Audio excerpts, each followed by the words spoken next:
Ladies and gentlemen, boys and girls, children of all ages, this is the greatest time of the day. From the center of the universe, New York City, it's the main event you've been waiting for. It's time to go in the cage with Cyclone.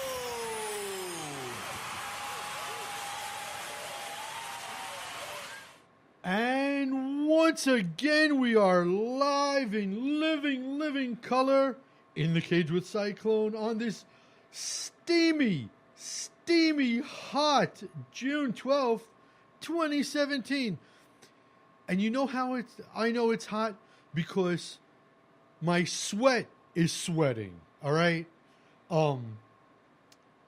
Just want to remind everybody that you guys can follow the show along and everything else I do on In the Cage with Cyclone on Facebook. Follow me on Twitter at CYCIE19. Boneheadpicks.com.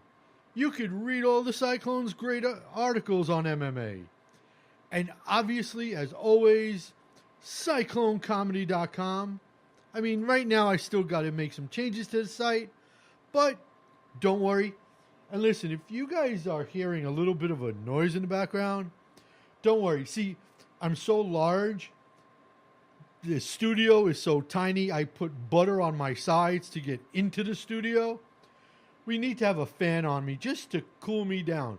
Sort of like putting water on a whale as they transport it. But we're going to be talking everything going on in the UFC. We got a good Facebook question coming up, I'm sure. We're going to have another dream fight, as we always do. All that and more coming up right after this. This is Frank Edgar. This is the Barbarian Tim Boach. I'm World Series of Fighting undefeated lightweight champion Justin Gaethje. MMA legend, UFC Hall of Famer, Iceman. Check it out. If you got the guts, step in the cage with Cyclone. All right, thanks, guys. You know, every time I hear that liner, I think I got to go talk to Justin Gaethje and have him redo it. But there's a little bit of piece of me that wants to say, you know what? Keep it as World Series of Fighting undefeated champion Justin Gaethje, just because it's closer to my heart. But anyways, moving along. On Friday, it was the 1-year anniversary, if you could call it an anniversary, of the tragic passing of Kimbo Slice. And I just want to say that Kimbo is so sorely missed, you know. Not even the fact that the heavyweights in Bellator could really use a Kimbo Slice. I'm just saying the guy himself. He was such a good guy. But that's what I want to say about Kimbo. So let's say we move it along to recapping UFC Fight Night 110 in Auckland, New Zealand. You know, that was like the worst New Zealand accent in the history of the planet. But there's just a couple things I want to touch on. First and foremost, I am always the first one to whine and bitch and complain about fighters missing weight. But Chan Mi John missed weight. She's a 19-year-old girl. And it's hard enough for women to cut weight, let alone a 19-year-old girl. I mean, at the age of 19, I was with one hand picking my nose and the other hand picking my butt outside my house. So I couldn't even imagine cutting weight. This girl, pro fighter, she was 5-0. She lost a unanimous decision. She got schooled by J.J. Aldrich. But she definitely is someone that I say could eventually, 4, 5, maybe even 6 years down the line, be a threat. But I'm never going to give a 19-year-old heat for missing weight. I want to give props out to John Moraga taking another fight. He's ended his 3-fight losing streak. It was a match that he needed to win. And then, of course,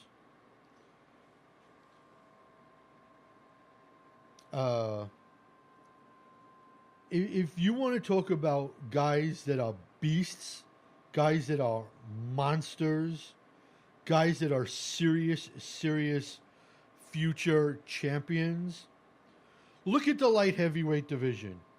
He's not ranked right now. But Ian the Hulk Cutabella, holy Jesus. That guy is the meaning of the word beast. Okay? He is a future champion. And look, the lightweight division, and as a matter of fact, there's a push in every division across the board to the younger up-and-coming fighters. They're starting to make that change. This guy is so intense. At the ceremonial weigh-ins, this guy comes out in green body paint, screaming, yelling, sort of like the Hulk. But he didn't do it this time. And he absolutely torched Enrique de Silva. 22 seconds, first round, KO. Wham, bam, thank you, ma'am. Fight's over. I'm happy to see Derek Brunson going back on to a winning streak. It was about he needed to win. Who's he going to take on next? Jeez. I'd like to see him and Luke Rockhold mix it up. I think that would be a good fight for the two of them. But he definitely needed that.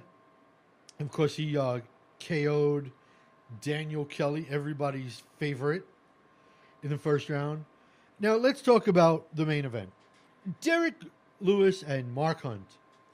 Now, I give Mark Hunt a lot of credit for standing up to the steroid abusers, you know. And I give a lot of credit to Derek Lewis. Derek Lewis is a man who tells it like it is. He's completely blunt. He's funny as hell. And that's what makes him a cultural icon. And for him to say that he thinks possibly, probably, most likely that this was going to be his last bout, the second that creeps into your head, like Dana White says, and I know everybody hates Dana White, the fact of the matter is, if the R word, retirement, creeps into your head, you really should walk away. And what's sad for all of us fans out there is that he had so much more, it appeared to be, in the tank. But he got gassed. For him in the third round to have his hands on his hips, breathing heavy, that's just not a good sign. And that's with a Mark Hunt. That's not even... Now, look, Mark was number 7 ranked coming into the bout. I don't know if he's going to go to 6 or 5 in the rankings. But he's not a top 3 guy. He's not a top 5 guy. And if Derek's getting gassed with the number 7 guy, there's issues. Now, yeah, he injured his back. And look, I'm somebody that has a couple of issues with my spine as well.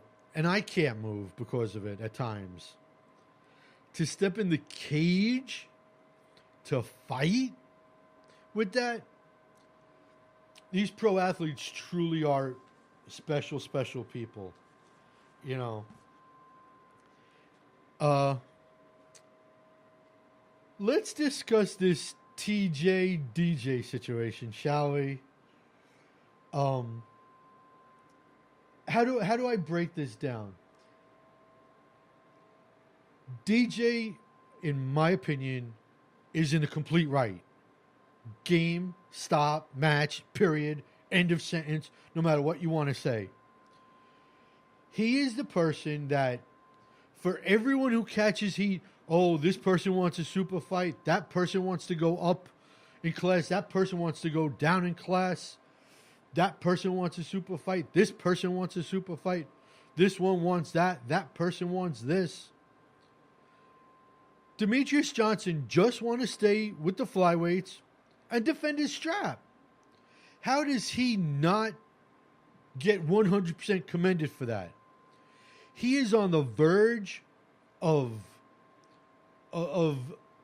a statistic equal to Roger Maris's 61, Lou Gehrig's streak, then broken by Cal Ripken.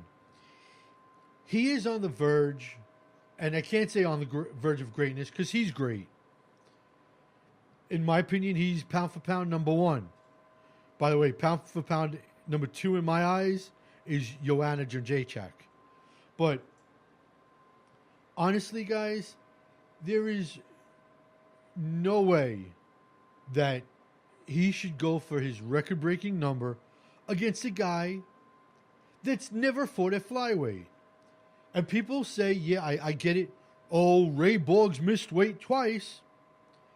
Yeah, and I feel Ray Borg should not be a 125er. He should be a 135er. Okay? I've said it 100 times. You keep missing weight, you go up a class. I don't want to hear you whine and complain about it. Those are the rules as far as I'm concerned. But for right now, I'd rather see him break, Anderson Silva's streak against a true flyweight.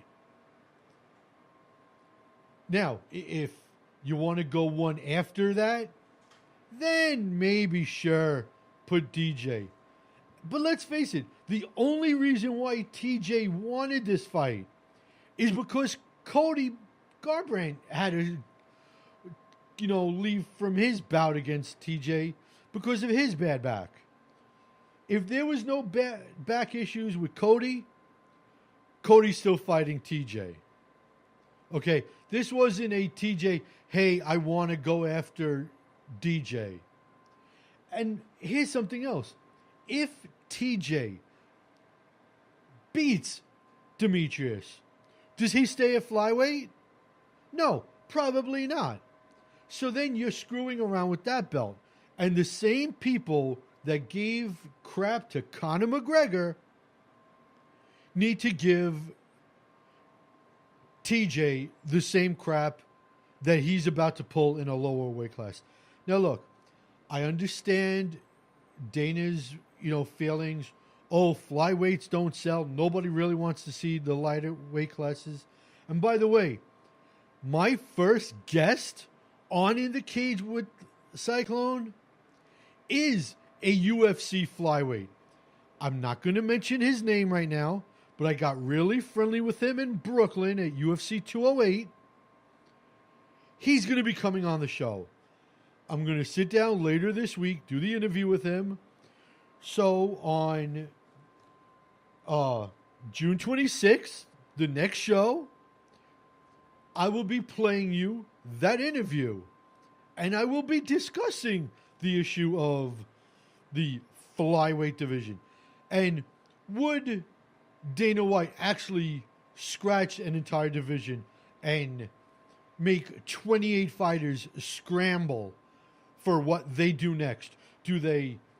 Well, they can't go to Bellator because Bellator doesn't have a flyweight division for the guys. Do they go to Cage Warriors? One championship. Do they go to Ryzen? Do they go to some other independent group? Do they go to Legacy? Is he going to cut those 28 fighters? I don't think he would. Because one thing you can say about Dana is Dana's about giving jobs. I can't see him cutting 28 fighters. I really can't. And speaking about champions, there seems to be a very, very big push to get the youth movement in the UFC. And for a while now, there was a couple of stagnant divisions with the old guard, and I mean one person in particular, Jose Aldo, the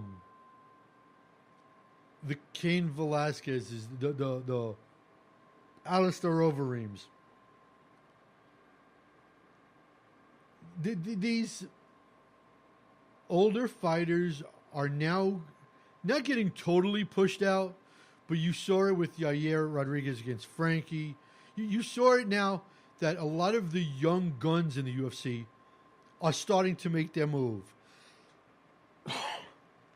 They're starting to get their strong push. And they're starting to become champions. Cody Garbrandt taking a title away from Dominic Cruz. You have Max Holloway becoming the undisputed featherweight champion, beating Jose Aldo. And that's a good thing. You have to wonder, I mean, Joanna's still part of the old guard, but she's still young enough. How much longer she holds on to that strap? And does Joanna go up to the female flyweights once that division starts up? I'd like to also give out a big shout out to Long Island's own Brian Kelleher, being a 1,000,000,000,000 shot in Brazil, making Yuri Alcantara tap. Holy smokes. I don't think Brian's parents saw that one coming. I mean, Yuri goes for the takedown and just common sense, the luck of the draw, just pure instinct. Brian slaps on that guillotine and he chokes out the unchokable. So he deserves a shout out, as does Claudia Gadelha, not one of my favorites in the world. And here's the thing about Karolina Karakiewicz. I don't know if any of you guys have ever noticed this, but when she comes into the cage, even as either Bruce Buffer or whatever ring announcer is doing the fight that particular night, she's not pacing back and forth like a caged animal. She's not breathing heavy and psyching herself up. She is truly like the substitute teacher she was before she got into MMA. She has her hands behind her back, her legs are crossed, and she's smiling and she's leaning up against the cage. Now, I'm not like a psychiatrist, psychologist, or anyone exactly smart, but you have to wonder if just right before a fight like that, or any fight for that matter, just being inside herself and hunched in up against cage isn't somehow affecting the way she fights. Like, if she was, like going back and forth, psyching herself up, punching herself in the head, shadow boxing, doing whatever, would she fight that much better? And look, she's a good fighter, don't get me wrong. You just got to wonder, because it's something I noticed that she does in every one of her fights. And she's cute as hell, but you got to wonder, would that affect the way she fights? Vitor Belfort. Let me tell you something about Vitor Belfort. I think Vitor Belfort needs to walk away. And there was rumors he was walking away. There was rumors he wasn't walking away. Back and forth, back and forth. And then he says he wants 5 more fights. Now look, he's been fighting like he's in quicksand. I mean, I'm not going to say I could smoke him. Okay? Because let's face it, I couldn't. I couldn't even smoke a cigarette. But he's getting tagged. And for him to have beaten Nate the Great by unanimous decision, let's face it, that was hometown judging. There is no way an honest-to-God judge, one that's being completely honest with himself, actually believes that Vitor won. And yeah, Vitor had his moments, but the fact of the matter is, Nate Marquardt definitely, at least in my opinion, and a lot of other people's opinions for that matter, think Vitor lost. And apparently the two of them have almost agreed in principle to fight at a neutral site. Where's a neutral site? What is in MMA a neutral site? Because outside of Brazil, Nate's going to have a huge amount of the crowd. And this isn't the 23, 24-year-old mohawk wearing, flying around the cage Vitor Belfort. He's lost a little bit on the fastball. But yeah. And talking about the Hulk being a monster, here's another beast. Paulo Borrachina. That guy is a flying around monster. Jeez Louise. It's guys like that, these young guys. Also, Francis Ngannou, okay? And I know people are saying that he's just hype. Nah. He's going to put the scare of God in a couple of champions, you know? And honestly, I could see him taking on a light heavyweight champion. I could see him taking on a heavyweight champion. I don't see him going down to welter or middleweight, but if they were to do a catchweight with either Bisping or Tyron Woodley, well, no, you know what? I think Tyron would school him, but I think he could hang with Bisping. Anyways, so that's all the UFC stuff. Okay? Yeah, I think that's all the UFC stuff for now. We'll talk a little bit more in a little while. But I just want to remind everybody to head over to In the Cage with Cyclone on Facebook. Like the page. Follow the page. Listen, guys, I have raffles for every single UFC pay-per-view. If you get the most predictions right on that fight card, you have the possibility of winning an absolutely awesome item. I have signed photos, programs, tickets, clothing, hats, t-shirts, fight keys. I have a whole bunch of really cool stuff. Posters. You guys could really win some really nice stuff. And who on this planet doesn't like free?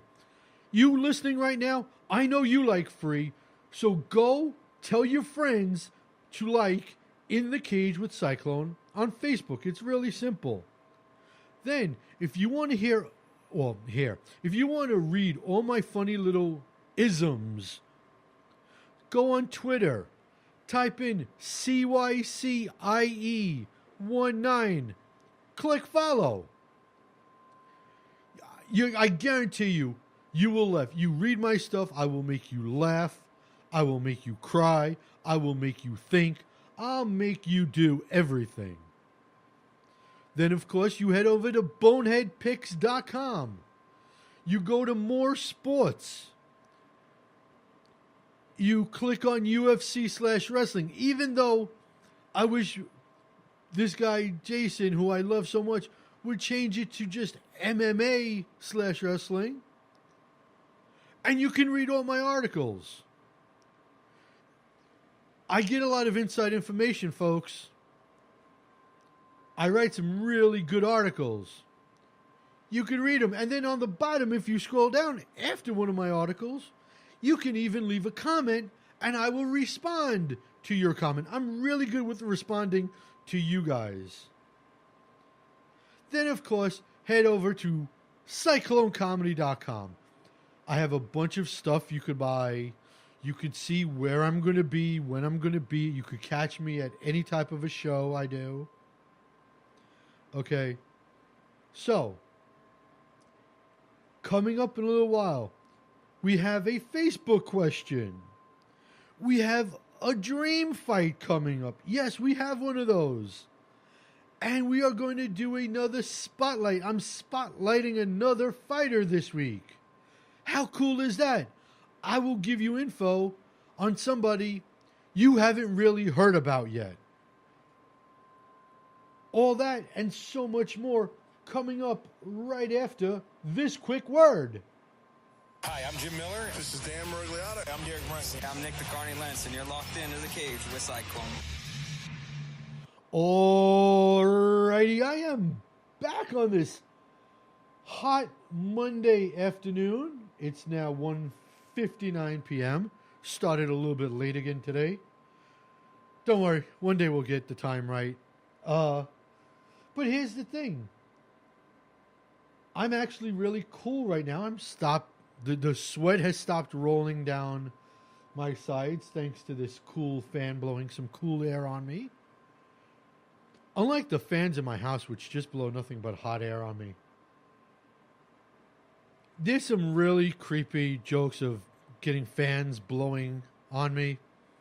I'm not going to touch it, but just to let you know it's out there. Anyways, just want to remind you, later on today, right here on BWRN on Spreaker, the only other show today is Al Martin. The owner of this establishment, Broadway Comedy Club, will be stopping by. And he will be talking all things comedy. So listen to it. Al Martin's a really funny guy. He's really knowledgeable. Catch his show later on. I believe it's at 6 p.m. So, let's talk some other companies besides the UFC. Let's give some love out, shall we? LFA. Let's start there. Legacy Fighting Alliance. Now, Jordan, the Juggernaut Powell. Here's one thing you don't do, people. When you're a fighter, and this is what Nate Diaz does all the time, and Nick did it, and I just hate when fighters chirp inside the cage. I hate you. No, that didn't hurt. No, that didn't hurt. It's like your Officer Hooks from Police Academy. No, you know what? Guess what? I punched you. I kicked you. It hurt. Don't tell me it didn't hurt. So anyways, Dominic Reyes is popping Jordan Powell. And he's chirping, no, that didn't hurt. That didn't hurt. That didn't hurt. And he's right in close range. And Dominic Reyes throws a head kick. And look, I don't know if it's going to be the official knockout of the year, but it is definitely going to be one of the nominations for knockout of the year. And we're only halfway done with the year, by the way. As if you don't know, just look at the calendar. You could see that. But yeah. Dominic planted a head kick on Jordan, and Jordan went down like a sack of potatoes. And I say sack of potatoes, which kind of makes me hungry, because when I do get home, I have a bunch of sweet potatoes that I'm going to be eating later. But I'm not going to get into that because that's just a whole other topic in itself. Cage Warriors. Bloody old England. Cage Warriors. Major props to Nathaniel Wood. Their bantamweight championship was vacated. And he just became bantamweight champion. And eventually, look, everybody's goal, I don't care what, company you're fighting for. The fact of the matter is, your dream, your wish, your hope is to eventually be in the UFC. And Nathaniel Wood is someone that can definitely be someone that gets a UFC contract eventually. What other companies do I want to talk about? Oh, Fight Night Global from St. Petersburg, Russia. Now, there's been a movement lately to have active fighters become color commentators. Look, I understand, color commentators are always going to be former fighters. Play-by-play guys are always going to usually be the non-fighter. But I would like to see, and I have nothing against active fighters being guys doing color commentary. I would just prefer seeing former guys. I know Pat Miltich does it, and a bunch of other guys too. I'm vapor locking on a bunch of names, but a lot of guys do color commentary. But at Fight Night Global, one Mr. Artem, don't call me Conor McGregor's biatch, Lobov was doing the color commentary. Now, yeah, I guess because it was in, St. Petersburg. I guess the only other one that they could have maybe had was Khabib. But, yeah, and you know what? I went on YouTube, and I advise you guys do it also. Listen to him do color commentary. He's not that bad. He's actually better at color commentary than he is as a fighter. And I know a lot of you guys right now listening saying, oh, well, obviously because he sucks as a fighter. Nah, he doesn't suck, all right? Is he the best ever? No. But he doesn't suck either. So, yeah. Now let's move along and preview a couple of cards coming up. Shall we? Of course we shall. Why am I asking you, shall we? You guys got no choice. I'm the one behind the mic. My show. I'm the one calling the shots. And I say, let's preview a couple cards, huh? This Saturday, we have Fight Night 111 coming all the way from Singapore. By the way, Singapore is a really nice country. Not that I've been there. I don't even know why I said that. I've never been there. For all I know, it could be a crappy country.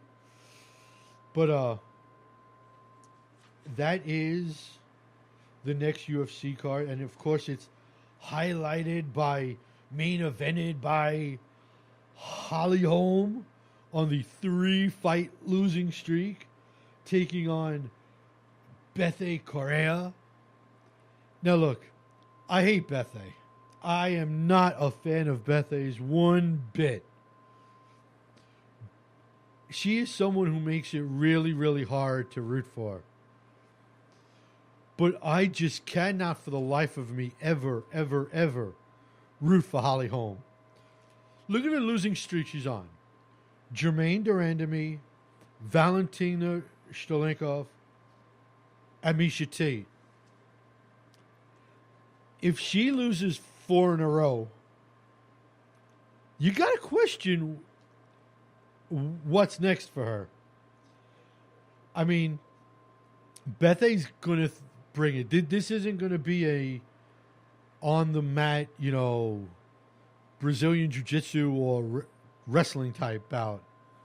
This is going to be a throwdown. Like, these two ladies like to throw hands. And the one's great heavyweight, Andrei Arlovsky, is taking on Marcin Turba as the co-main event. And look, Andre he's still a good fighter, don't get me wrong. But he is not at all what he once was,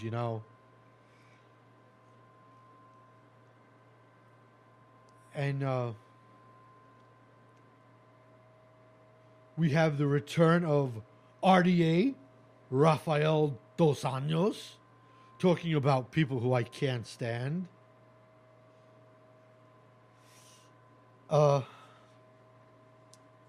Then I gotta learn the days of the week. And then the following week, LFA. Yes, the aforementioned LFA that I was talking about before is headlined by 2 really, really good bouts. First of all, their inaugural middleweight championship bout. They finally got a middleweight division. It's starting with their middleweight championship bout. It's between Brandon Allen, who's on a 5-fight winning streak, against Eric Anders, who's undefeated at 6-0. So those are 2 really, really good streaky fighters. One's on a 5-fight winning streak. One's on a 6-fight winning streak. And by the way, that's in Houston, Texas. Yeehaw! Houston, Texas, hosting the LFA. And then, of course, the inaugural flyweight championship bout there is between 22-year-old Jerome Rivera. This kid is 7-0, 5 submissions, all in the first round, against Little Fury Roberto Sanchez, and he's 6-0. And his last 5 fights all ended in submission. I'm pretty sure, I don't have it in front of me right now. I think his first bout was a unanimous decision. But then he's rolled off 5 straight submissions. So those are 4 fighters that are red hot. 2 going for the middleweight, 2 going for the flyweight. So you got to give LFA credit. They're expanding their roster, which is a good thing because giving fighters jobs is a good thing. Helps make people money. Then on Saturday, not next Saturday, but the following Saturday, the 24th, is such a busy, busy day in MMA. First of all, you have Cage Warriors 85 from Bournemouth, England, at the O2 Arena. Their vacant middleweight championship, Jason Radcliffe against Oscar Piechota. Both guys on hot streaks. And their main event for that card is Liam McCourt against Rizela. I'm butchering this poor woman's name. Rizlela Zuav. You know, you got to say these French names, boy. I speak Brooklyn. These French names are a bit tough for me at times.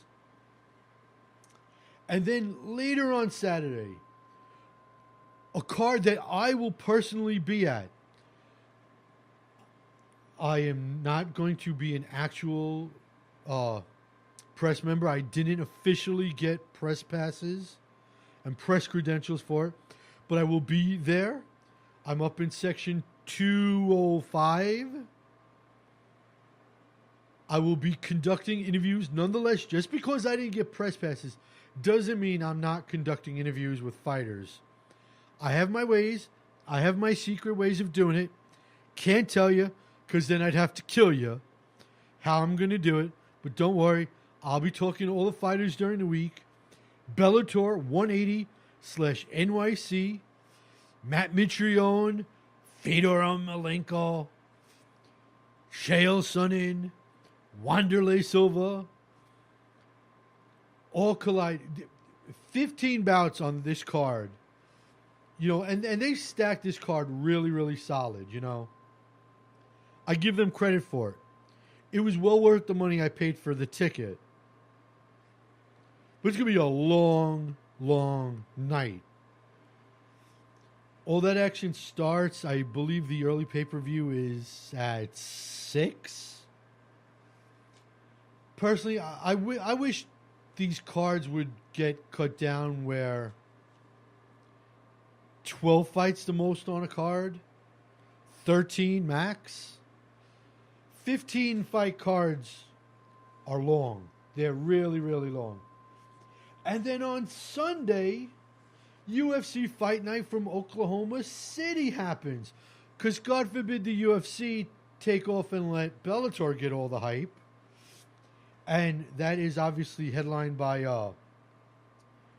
Kevin Lee and Michael Kisei, who had their big brouhaha at the summer kickoff press conference. And that's the calendar in MMA coming up. Now, I've talked enough. Let's hear what you guys got to say. So, let's go to our Facebook question.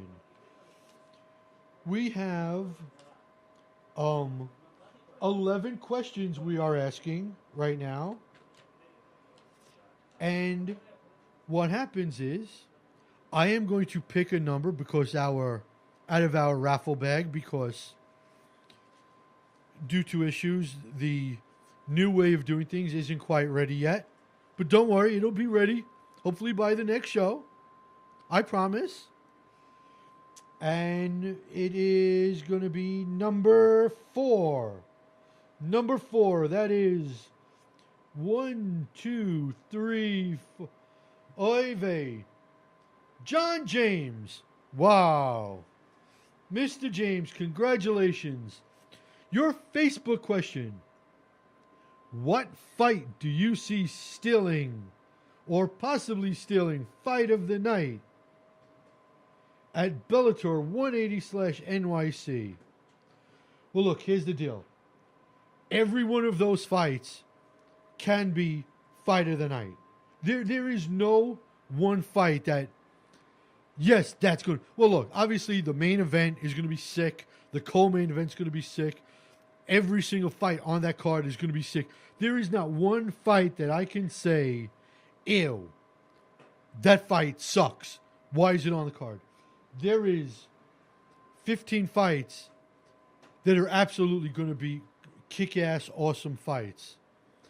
But which fight do I see as possibly being the true fight of the night? Here's one that nobody's giving the same amount of heat to. And that is James Gallagher from SBG Ireland. And you got to wonder, does Conor McGregor come in and visit his buddy James Gallagher against Lyoto Machida's brother, Chinzo? Chinzo Machida and James Gallagher is going to be possibly fight of the night. that is such an unheralded, unlooked at fight that it could possibly still Fight of the Night honors. It really possibly could. So, John, what I'm going to do is I will contact you when I get home, and obviously after I eat my sweet potatoes, and I will send you your prize in the mail tomorrow, which is, by the way, going to be another hot day here in New York City. Maybe I'll be smart enough and not wear all black again. That being said, what say we do a dream fight, huh? I want to talk dream fights because it's always good to dream. You got to have dreams in this world, you know? So, we have numbers 101 and 156. So, let me go to the book. 101 and 156. No, that's 105. 105. Okay. In the red corner, number 105, Vitor Shaolin Ribeiro, who, by the way, finished with a record of 20-5 for his career, takes on, in the blue corner, number 156, middleweight, who's still active, with a record of 33-4-2.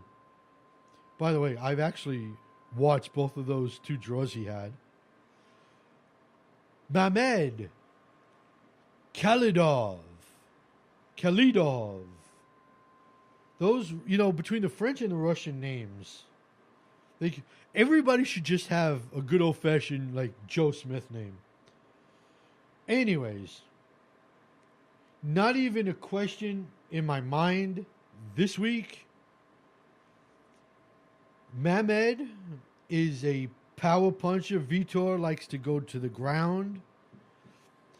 I could see Mamed stuffing all of Vitor's takedown attempts. I could see Mamed landing a couple of uppercuts in the clinch, maybe a couple of knees to the cabeza, to the noggin, give him a concussion or two maybe, and then drop him with I would like to predict it that he would finish him with a right hook. Yeah, a right hook is what would drop Vitor to the ground. And then whatever referee, let's say it's Mr. Big John McCarthy or Big Dan Merrigley. I like Big. As a matter of fact, Mike Beltran should be Big Mike Beltran. But I would see him then jumping in to stop the fight. Now, I want to spotlight somebody that just made headline news. Headline news that none of you have really paid attention to. Curtis Millender. This guy is now 11-3. He's 29 years old, and 29 is starting to get middle of the prime, end of the prime for a fighter. He's in LFA. He just won a unanimous decision from Kevin Holland. He's on a 3-fight winning streak. He actually fought in Bellator also, where he is 2-2. But this guy has one of the coolest T-shirts you can buy. And see, that's something that all of you need to know. All these fighters should have something that they do on the side that not too many people know about. Some really cool stuff This guy's t-shirts that he sells is one of the coolest t-shirts I have ever seen. So I spotlight Curious Curtis this week. So, I will say once again, please, I'm begging all of you, head over to Facebook, type in the Cage with Cyclone, click like, follow the page, win some prizes. Win some prizes like John James just won. Win some UFC pay-per-view prizes. Ask questions. I always answer questions. If I see you got a question for me, I answer it. And I answer them really fast, too, by the way. Get your friends involved on the page. Head over to Twitter. Type in CYCIE19 and click follow. You're going to laugh at everything. You'll cry at some stuff. I'll teach you some stuff. I make you a better you by following me on Twitter. Help me help you, as was once said in a movie. Head over to boneheadpicks.com. Read all my UFC and MMA articles. I'm a really, really great article writer. What else is it? I write really great articles. Then make a comment, make a suggestion, and I promise I will respond to it. Head over to CycloneComedy.com, folks. You can purchase one of my items. I have a whole bunch of different things you could buy. Okay? Purchase one of them. Come check me out at one of the many shows I'm appearing at. Now, as we wrap up, as we always wrap up every week. So next time we hook up will be Monday, June 26th. Hopefully we will be back at our 12 noon time slot. But any way you look at it, follow me on Facebook on In the Cage with Cyclone. And you can find out when I will be on. Okay? It's that simple. But the next time you will hear me is Monday, June 26th. And like I always say, I must remind you all, just because you're not an athlete does not mean you cannot be an athletic supporter. Bye-bye.